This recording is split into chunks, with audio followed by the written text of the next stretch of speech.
এখানে আমি ঘরোয়া কিছু উপকরণ আমি আপনাদের সাথে শেয়ার করব। এভাবে যদি আপনারা দেন তাহলে কিন্তু কেজি কেজি ডাল আপনারা সংরক্ষণ করে রেখে দিতে পারবেন সারা বছরের জন্য।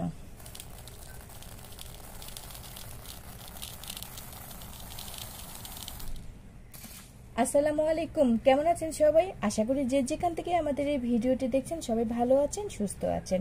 আজকে আমি আপনাদের সাথে শেয়ার করব হচ্ছে ডাল কিভাবে অনেক দিন সংরক্ষণ করে রেখে দিতে পারেন। কারণ হচ্ছে ডালের মধ্যে হচ্ছে পোকা খুব তাড়াতাড়ি হয়, আর কালো কালো পোকা হলে কিন্তু সেই ডালটা ভালো লাগে না খেতে, ডালের উপর ভাসে পোকাগুলা।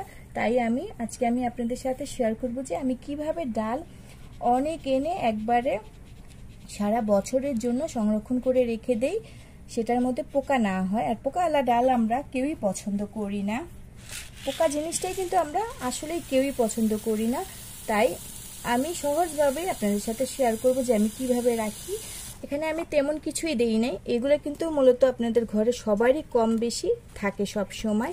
এখানে তেজপাতা, রসুন আর শুকনা মরিচ দিয়েছি। আমি রসুন অল্পই দিয়েছি, কারণ আপনারা শুকনা মরিচটা দেবেন, কারণ শুকনা মরিচটা হচ্ছে প্রচুর ঝাঁজ, এতে করে কিন্তু পোকা আসে না। আর এখানে আমি আরেকটা জিনিস অ্যাড করব, সেটাও আপনাদের ঘরেই থাকবে, আর যেগুলো ঘরে থাকবে সেগুলোই কিন্তু অ্যাড করতে পারবেন। আর এগুলো আপনারা ফেলে দেওয়া লাগবে না, পরবর্তীতে আপনাদের কাজেও লাগাতে পারবেন, যখন যেটা রান্না করবেন সেটাতে ইউজ করে দিতে পারবেন। এখন আমি একটা বক্স নিয়ে নিলাম, আর এই বক্সের মধ্যে আমি এই ডালগুলা রেখে দেব। আপনারা যেটাতেই রাখবেন সেটাতে সবসময় প্রথমে আগে একটু 1 চামচ লবণ দিয়ে দেবেন। আর লবণ দিলে কিন্তু কোনো সমস্যা নাই, যখন আপনারা পানি দিয়ে ধোবেন সেই ক্ষেত্রে কিন্তু লবণটা চলে যায়। আমি 1 চামচ লবণ দিলাম, কারণ আমার এখানে 2 কেজি ডাল আছে, 2 কেজিতে 1 চামচ দিলেই হয়ে যাবে। তারপরে আমি সবগুলা ডাল রেখে দেব। আর লবণ দেওয়ার কারণটা হচ্ছে এক ধরনের কিন্তু পোকা হয়, একবারে গুড়ি গুড়ি গুড়ি সাদা সাদা পোকা। যারা দেখেছেন তারা অবশ্যই জানেন, আর যারা দেখেন নাই তারা কিন্তু জানেন না। এই পোকাটা কিন্তু খুব খারাপ লাগে, যখন ডালটা ধোয়া হয় ভেসে থাকে উপরে।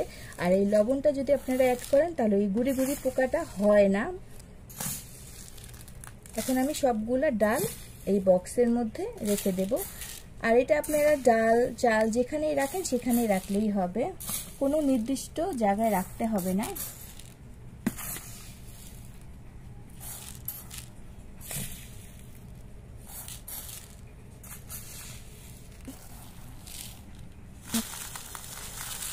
আমি সবগুলা ডাল এই বক্সের মধ্যে এরকম করে রেখে দিলাম।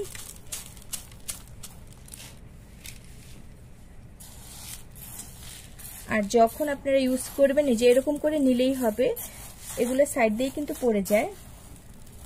এই যে এভাবেই আপনারা নিয়ে নিতে পারবেন, কারণ ডাল তো আর বেশি লাগে না। এই চামচে 3 চামচ নিলে কিন্তু ডাল রান্না হয়ে যায়, বা 2 চামচ 1 চামচ নিলেও হয়ে যায়, অনেক ডাল এখানে। আমি এভাবে ডালগুলা রেখে দিই সারা বছরের জন্য।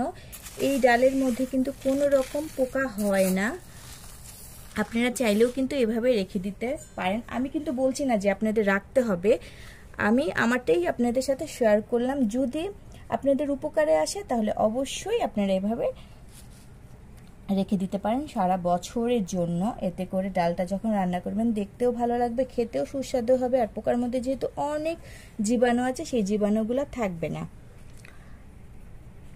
আজকে এই পর্যন্তই ছিল আমাদের ভিডিও, বরাবরের মতনই আবার নতুন আরেক ভিডিও নিয়ে চলে আসবো আমি আপনাদের মাঝে। সেই পর্যন্ত সবাই সবসময় ভালো থাকবেন, সুস্থ থাকবেন। আজকে বিদায় নিচ্ছি, আল্লাহ হাফেজ।